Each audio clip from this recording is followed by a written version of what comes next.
focus. Ideate, innovate, enable.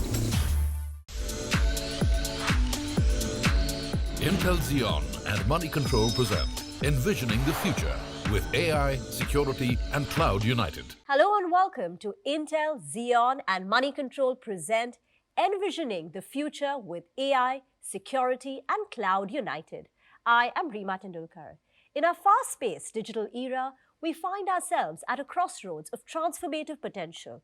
Picture a future where the powerful trio of AI, security and cloud unite to redefine the very fabric of innovation. Think of AI as the visionary pioneer, cloud as the enabler of possibility, and security as the vigilant protector. Together, they are the architects of an astonishing future, reshaping industries, unlocking untapped horizons, and revolutionizing the way we experience life and work. In unity, AI, security, and cloud envision a future defined by limitless possibilities, groundbreaking innovations. And to explore the endless potential of this trio of technology and what it offers, we have with us Mr. Santhosh Viswanathan, VP and MD, India Region, Intel. We've got Anish Shah, President, Chief of Information Technology and Digital Platforms, Jio, and Kiran Thomas, CEO, Jio Platforms. Gentlemen, thank you very much for joining in. It's powerful, right? The trinity, the tridev of cloud, AI, and security. What happens when you put all of it together? And particularly, Anish, I wanted to ask you, what's Jio's stake? Because Jio is no longer just a telecom player, one which helps me call you and you message me back, right? It's more than that. It's a comprehensive managed service provider. What exactly does that mean and what does it entail?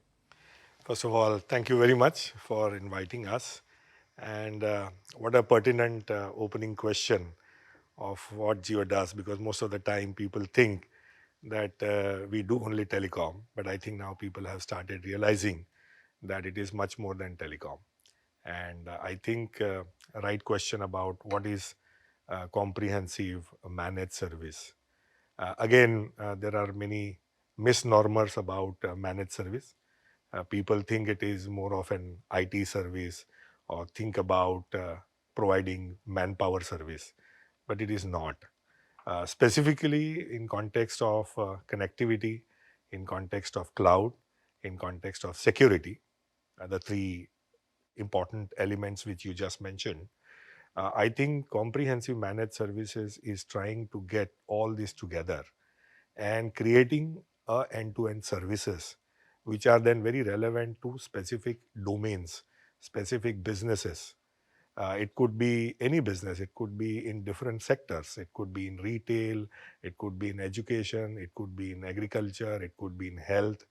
But you need these fundamentals. Even in telecom per se, a lot of service providers globally have invested in 5G. A lot of service providers are now trying to embrace AI. And a lot of service providers are also trying to get into providing cloud and edge services. But if you look at this individually, they will not make sense. They are like components. But if you need services, especially for education or health or agriculture, very important sectors where you now need to innovate to the next level, then you need not only just connectivity, you need not only just cloud, you need not only just edge or security or AI, but you need services which are working end-to-end seamlessly. And I think managed comprehensive services is all about putting all these components to work together towards business outcome, to provide very specific kind of solutions which the business can use it. So business can now focus on innovating and providing new avenues and new opportunities for them to start building new services within their own businesses, be it retail, be it education. I mean, COVID has really helped us in understanding how it can be used effectively. And I think that to me is comprehensive managed service. Specifically for Jio, what we have done is we have not only invested in connectivity or only in 5G, but also in comprehensive solutions across cloud, across edge, across AI. So building this infrastructure, because AI needs a lot of data And this data needs to be processed. And then this processed data needs to be inferenced. And for all these things, you need huge compute, you need lot storage, and you need connectivity. So all these things end to end, once it is available to end user, to businesses, they can start deploying it in their domains. And that to me is the comprehensive managed service. And that is what Jio is all about. And that is what Jio is providing. Excellent. And just like Reliance Jio, even Intel has been a big pioneer of innovative technologies, helping companies survive and thrive in this new digital era. He spoke about, three parts, right? Even our introduction spoke about AI, cloud, and security. Let me ask you about AI. AI is revolutionary, 5G is revolutionary. What happens when you put the two of them together? Yeah, I mean, Rima, first of all, thank you. It's a pleasure being here. And, I've been outside of the country for almost about 2 decades now, and I'm coming in. I've just been here for the last year or so. And it's just fascinating to see how digital our lives have become, right? I mean, it's just leapfrogged, thanks to companies like Reliance and Jio, which is just fueled that data revolution in the country, right? And today, I think there are two key powerful elements that are coming together. The first one is 5G that we all spoke about. And I think 5G is that lifeline that's kind of going and connecting many of these. It's unlocking many new ways in which data can be used. It's unlocking many new ways in which businesses can be run. And I think that's the whole force of 5G that companies like Reliance have really brought that to life. Now, I think Intel's role is fundamentally trying to go and ensure that dream of connecting India, the dream of connecting this huge, massive society and unlocking that power of data happens, right? And we've got the key kind of ingredients or building blocks that goes and helps build these networks. If you look at the telecom networks in the past, it was kind of like closed networks. And I think one of the things that Intel really tried to do is to really go back and build those open networks that can unlock the value of innovation, right? So that's the key aspect in which we've been trying to go work from a network point of view. AI is another interesting moment, and Anish spoke about it. It requires tons of data, which we are creating as a nation, as a country, but it also requires a lot of processing. And one of the fundamental beliefs that Intel has on AI is the fact that AI should be accessible to everyone, and it should be available everywhere, right? So it's not restricted to these huge, massive, large infrastructure places where you run these large models and then it's so expensive that it doesn't become accessible to all. And I think that's what I'm very excited to work with Reliance, where how do we ensure that the whole vision of AI for everyone and AI being everywhere, whether it's from large devices to that small notebook that you're using how do we ensure that we harness the power of AI as we go forward? Excellent. So Jio has been democratizing technology and access, and you've been at the forefront of it. Kiran, come to the building block, right? Cloud. Jio has this vision, right? Connect everyone, connect everything, connect everywhere, and all at a very affordable price. Now, if India has to fulfill its digital mission and vision, and Jio wants to be a part of it, and it has been a big part of it, what is the role cloud plays in that? So, when we started with connectivity, nobody believed that India would be consuming data to the extent we are consuming today. And this is a very short journey that has unfolded in the last 7 years or so. From being 151st in the world when it came to data consumption, today we are number 1 or number 2, depending on how you count. Now, once you connect people, places, and things, what kind of applications do you need to build on top of that basic infrastructure? So that's again a revolution that is unfolding in front of us. If you look at the type of apps, the type of solutions which exist today, we are only at the beginning of where India is headed. But we are grossly, I would say, underinvested when it comes to the basic compute infrastructure that is needed for that story to really find its true potential. To give you an idea, I think all told, possibly in India today, we have about a third or maybe even less of the compute that a country like China has, a similar country. So there's huge headroom for us to grow in that direction. So what we are committed is, like we have built the basic foundation, which is connectivity, our next mission is to build that compute foundation for the country. And again, when we are talking about compute, cloud has been a great model, but with connectivity, now this cloud is becoming location independent. It doesn't have to be in a few large data centers, the way it has been done over the last few years or so. It could be in the edge, it could be in your hand, it could be in the home, because once you have ubiquitous connectivity, it is about ever-present compute where it makes sense. So cloud is getting redefined in a way when edge coming in, and really more powerful devices coming into your hand. Compute when you need it, where you need it, as a service. That's really the model that we are all evolving to, thanks to this connectivity fabric. So for India to progress, we are very clear that India needs the next generation compute infrastructure.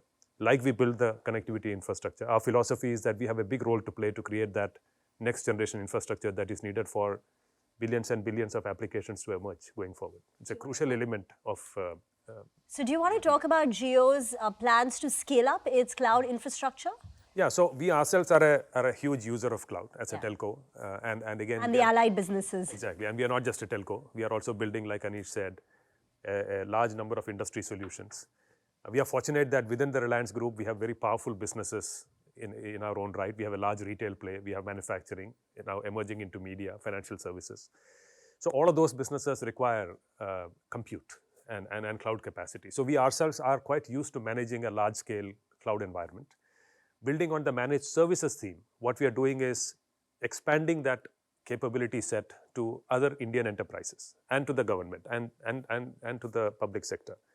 The idea being that, can we make it super easy for all of these enterprises to get next generation technology as a service without having to invest in building that capacity themselves, right? We are already capable. Our idea is to roll out what we have built for ourselves for the benefit of the nation as a whole. Santhosh, all this rests on data, right? We have to harness and unlock the full value of data.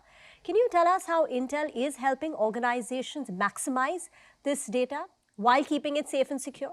Yeah, I mean, I think you brought in two key aspects. One is how do you unlock the value of data? And the second one is the safety and security of it, right? So I think the whole aspect of AI really becoming that key engine is, and I can give you a simple example where today I was telling Kiran, as we met earlier, that my son in his 8th grade is actually using ChatGPT and models like that to go create sample test papers to prepare for an exam, right? Wow. And these are some of the models where the data is available. It's always been there. In the past, you'll have to go back and harness and find that data and create something for you. And today you have tools like the generative AI models that are really helping you and making it creative for you to go and be more efficient as a student or be efficient as an anchor. So I think there are ways in which the data can really be a complementary value for you. And at Intel, I think our key role is this, right? We are the fundamental infrastructure that goes back and makes these aspects happen, right? So the silicon is the foundation of the digital world that you live in. And it's not just the silicon area, but it's also the software area, the optimizations, all of those elements, which is basically fine-tuning many of these applications that helps us go back and unlock the value for our customers, right? So I think that's the key angle that we work. And then security, as you rightly mentioned, it's like when we have all this data out there, you want to be sure, you want to be rest assured that it's in a secure environment. And that's never done, right? I would never come back and say security is a done process. It's always a continuous process.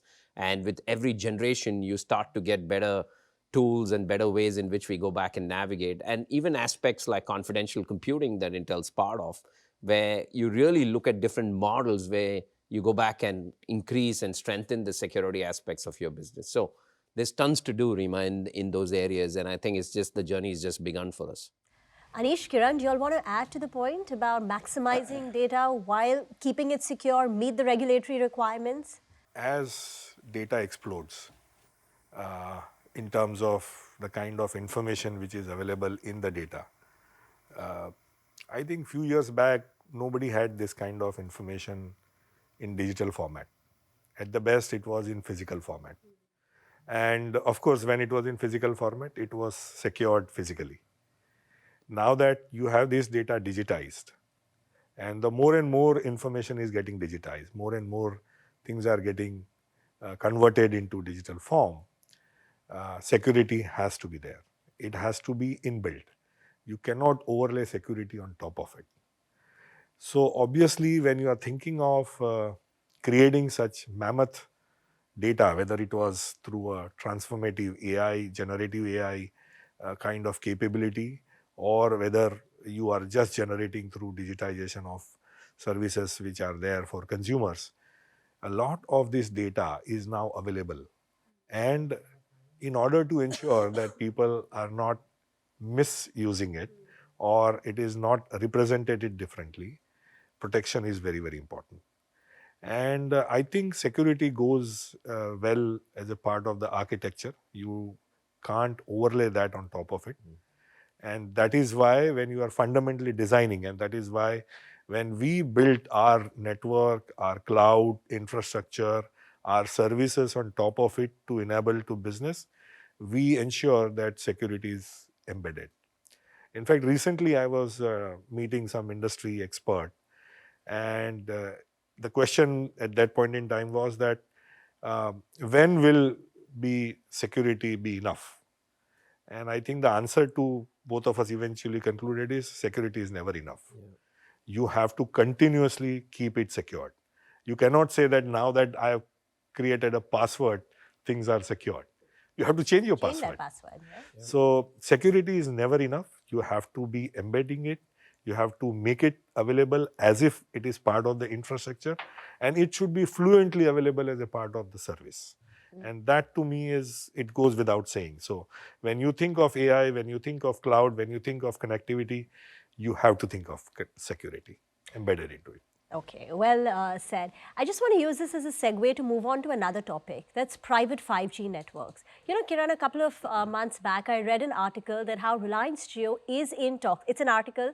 I'm not asking you to comment on it, but you were in talks with Tesla. That whenever Tesla decides to set up a manufacturing plant in India, if and when, Jio would like to provide that, 5G private network to them to help with automate their process, connected cars, etc.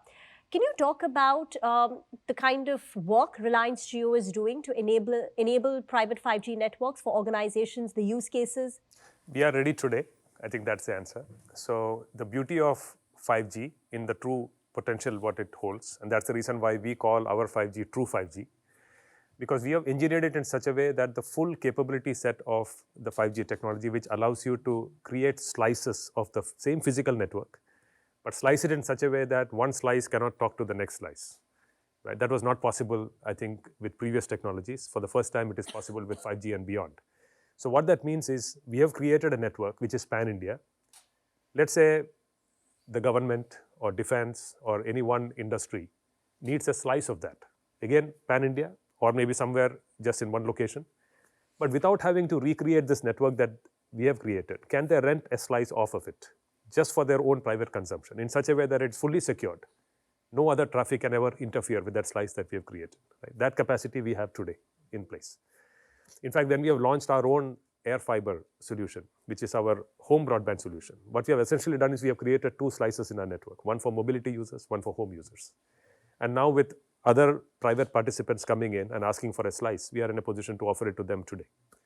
So in a sense, we are enabling that private network philosophy to emerge, where we have high security or high capacity requirements, dedicated capacity. But now, because all this technology is cloud native, we can go one step further, which means if somebody says, just build a network only for me, what we can do is all the work that we have done to create this pan-India 5G network, we are able to put it in a box and create a network just for a Tesla or just for any of the other manufacturing locations. We ourselves are a large manufacturer. So we are creating these 5G, private 5G networks for many of our large manufacturing locations. And it's the same capacity that we can offer to anybody else who comes for us with a similar requirement. And we don't have to wait for Tesla to come to India. We are able to offer that today. I mean, just to add to what Kiran said, I think the technology, while does provide this capability, I think we are the only service provider in the country who has that architecture defined, that we can create dynamic slicing of the network, which is very, very important when you are creating a very robust solutions which are mission critical. You need connectivity, you need a low latency network, and I think we have ability to create that on the fly, and I think that is because of the kind of architecture and the design we have created. And the beauty of it is that it's all indigenous, right? Yes. It's all, the entire 5G stack, the architecture is made by, It is make in India. it's fully a make in India, Yes. which brings me to the next question about Reliance Jio's aspirations that India becomes a domestic manufacturing hub. And then Santhosh, I would like you to add on how Intel can help enable that.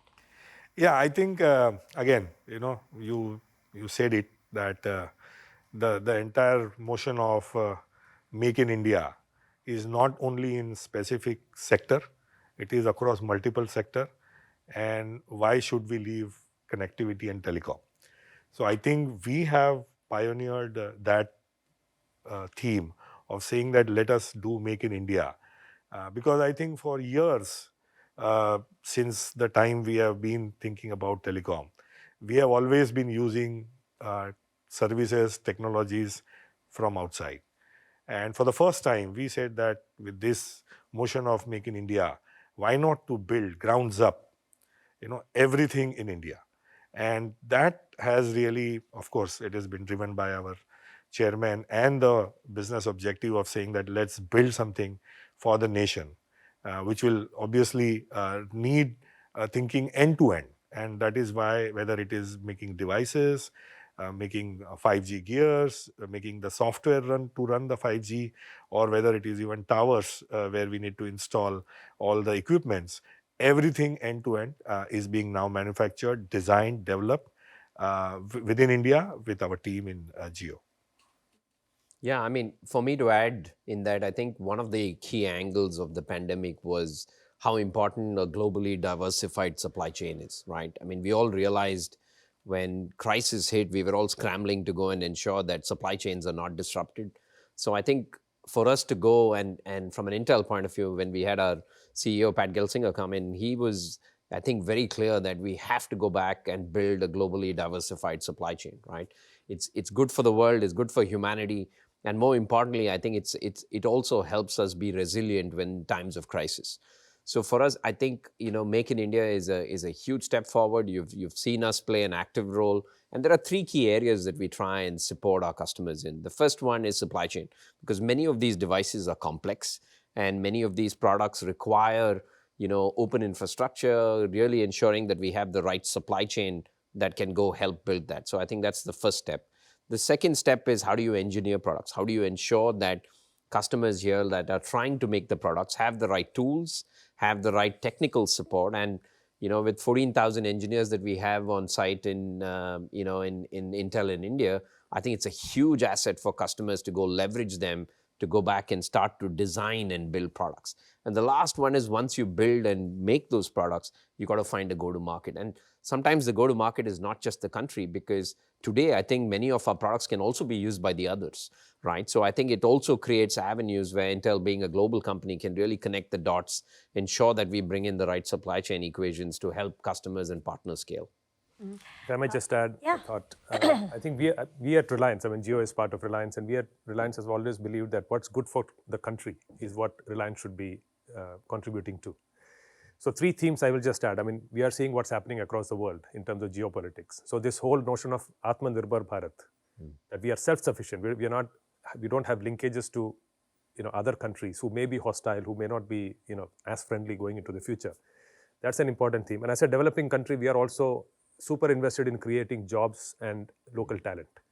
So these two themes play to, again, supporting a manufacturing base locally. And that's also something that adds to this argument of why we are doing things in India. Yeah. So Santhosh, one final Sure. word before we wrap up, what's been a very interesting conversation.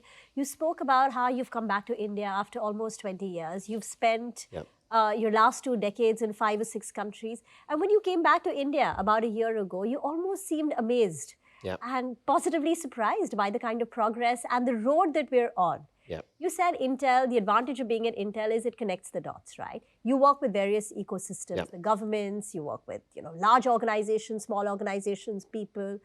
What's next, for India? How is Intel working to really help make this an Amrit Kal for India? Yeah, no, it's a fascinating moment, right? And sometimes when you're here for long, maybe you don't see it as much as it is. But the way I think India's stack is a complete game changer.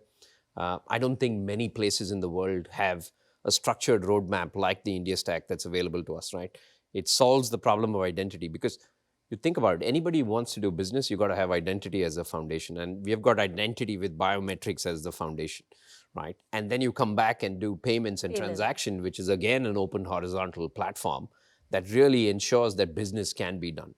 The beauty is the third step, which is data. Once you have data, then it goes back and reinvents business models. And I think that's the stage we are in, where a financial industry can now go back and start giving financing based on cash flow, not based on assets. That's a disruption to business model that happens through this. So I think that's what I think I'm most excited about in terms of what does that data do to go change our lives, and what happens when that lives change, we're leading towards that Amrit Kal, right? A knowledge-based society is the one that really leapfrogs. And I think we are fast going in that fast lane, powered with all the connectivity and services that companies like Jio are providing for us, which we can leapfrog many of these models. And Intel is excited to be part of that.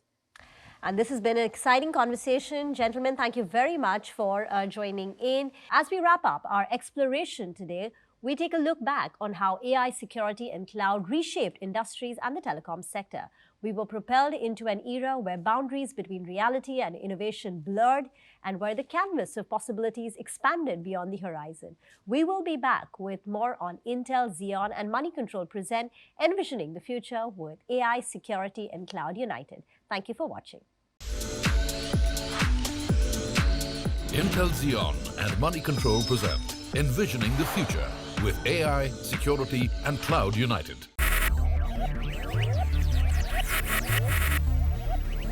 Focus, ideate, innovate, enable.